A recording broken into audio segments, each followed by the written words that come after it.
കാട്ടാനക്കലിയിൽ ഭീതി മാറാതെ മുള്ളരിങ്ങാട് ഗ്രാമം. ഒരു ജീവൻ പൊലിഞ്ഞിട്ടും അധികാരികൾ ഒന്നും ചെയ്യുന്നില്ലെന്ന പ്രദേശവാസികൾ.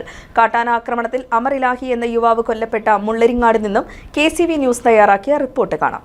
നമ്മളിപ്പോൾ നിൽക്കുന്നത് മുള്ളരിങ്ങാടാണ്. കഴിഞ്ഞ ദിവസം കാട്ടാനയുടെ ആക്രമണത്തിൽ ദാരുണമായി കൊല്ലപ്പെട്ട അമർ ഇലാഹിയുടെ നാട്ടിലാണ് നിൽക്കുന്നത്. ഒരു കുടുംബത്തിൻ്റെ ഭാവിയാണ് നഷ്ടപ്പെട്ടത്.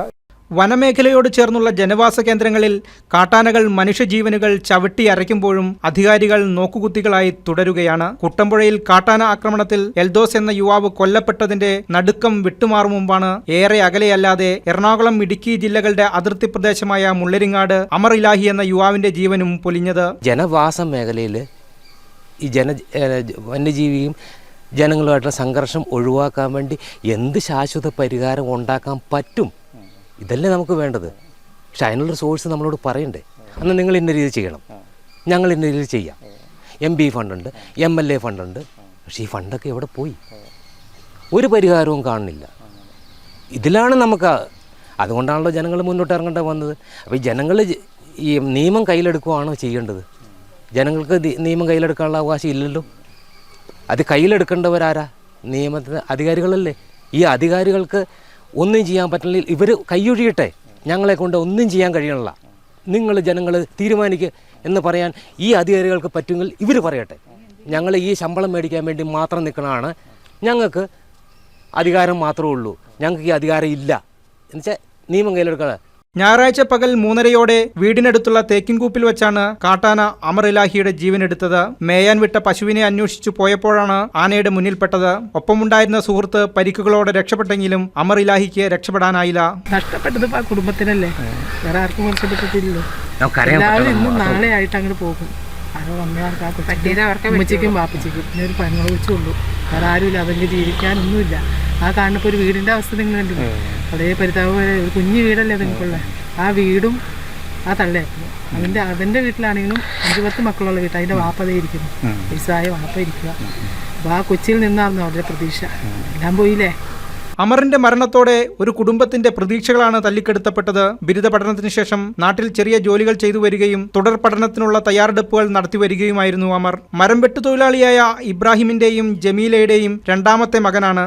നാട്ടുകാർക്കും ഏറെ പ്രിയപ്പെട്ടവനായിരുന്നു. സഹോദരി ഷഹനയുടെ വിവാഹം നടക്കാനിരിക്കെയാണ് എല്ലാ സന്തോഷങ്ങളെയും ഇല്ലാതാക്കിയ, ഒരു പാവപ്പെട്ട കുടുംബത്തെ ആകെ കണ്ണീരിലാഴ്ത്തിയ മരണം സംഭവിച്ചത്. പ്രദേശത്ത് കാട്ടാനശല്യം ഏറെ നാളായി നിലനിൽക്കുന്നുണ്ടായിരുന്നു. ഒരു 3-4 മാസമായിട്ടുണ്ട് ഇവിടുത്തെ ഫോറസ്റ്റ് ഡിപ്പാർട്ട്മെൻറ്റിൻ്റെ ഒരു കാര്യസ്ഥത.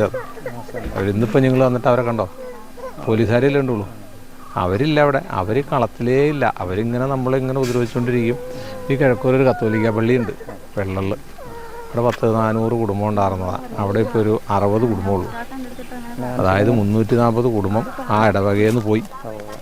അപ്പോൾ അത്രയും വനായി, മനസ്സിലായില്ലേ? ഏക്കറേജ് കണക്കിന് സ്ഥലമുള്ളവരവർ പാലായിൽ നിന്നൊക്കെ കുടിയേറി വരാം. അപ്പോൾ അത്രയും വനഭൂമിയായി. ഇത് ഈ ലോകരാജ്യങ്ങളുടെയൊക്കെ അമേരിക്കയുടെയും ചൈനയുടെയൊക്കെ കാർബണിൻ്റെ കാശ് മേടിച്ചിട്ട് നമ്മളെപ്പോലുള്ള പാവങ്ങളെ കുടിയിറക്കുന്ന പദ്ധതിയാണ് അതായി നടന്നുകൊണ്ടിരിക്കുന്നത്. ഇവർ ഫെൻസിങ് ഇട്ടിട്ടില്ല, ഇപ്പം ഇതേ കറണ്ടില്ല. ഇത് നാട്ടുകാർ ചുമ്മാ ആനേനെ പഠിപ്പിക്കാൻ വേണ്ടിയിട്ട് വലിച്ചു കെട്ടിയേക്കണ കമ്പികളാക്കാണ്. അപ്പം ഇങ്ങനെയാണ് ഇവിടെ നടക്കണം. ഇത് മുത്തങ്ങയിൽ വെടിവെച്ചു, കേസായി. ഇതാകുമ്പോൾ പയ്യെ ഇങ്ങനെ ആട്ടി ആൾക്കാർ ഇറങ്ങി പോകുള്ളൂ, ചുമ്മാ വനായിക്കോളും. കുരങ്ങായി, ഒരു സാധനം കിട്ടണല്ലോ അവിടെ, ഒരാൾക്കും ഒരു സാധനം കിട്ടണല്ലോ. കുരങ്ങ്, പന്നി, ആന, എല്ലാ മൃഗങ്ങളും വന്ന് ശല്യമായി.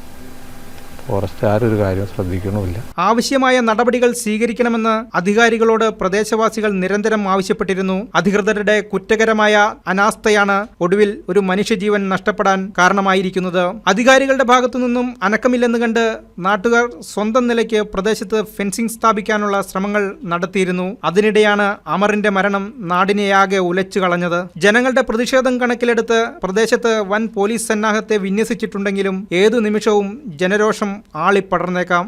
അമർ ഇലാഹിയെ കൊലപ്പെടുത്തിയ കാട്ടാന ഈ ജനവാസ മേഖലയിൽ ഇപ്പോഴും സ്വൈര്യവിഹാരം നടത്തുന്നുണ്ട്. ഇനി ഇതുപോലൊരു സംഭവം നടന്നാൽ ജനങ്ങളുടെ പ്രതികരണം എന്തായിരിക്കുമെന്ന് പറയാൻ കഴിയില്ലെന്ന് അവരുടെ വാക്കുകളിൽ നിന്ന് വ്യക്തമാണ്. നിയമം കയ്യിലെടുക്കാൻ തങ്ങൾ നിർബന്ധിതരാകുമെന്ന് അവർ അധികാരികളോട് വ്യക്തമായി തന്നെ പറയുന്നുണ്ട്. മുള്ളരിങ്ങാട് നിന്നും ക്യാമറമാൻ ജോബിൻസിനൊപ്പം ശ്യാംകുമാർ, KCV ന്യൂസ്.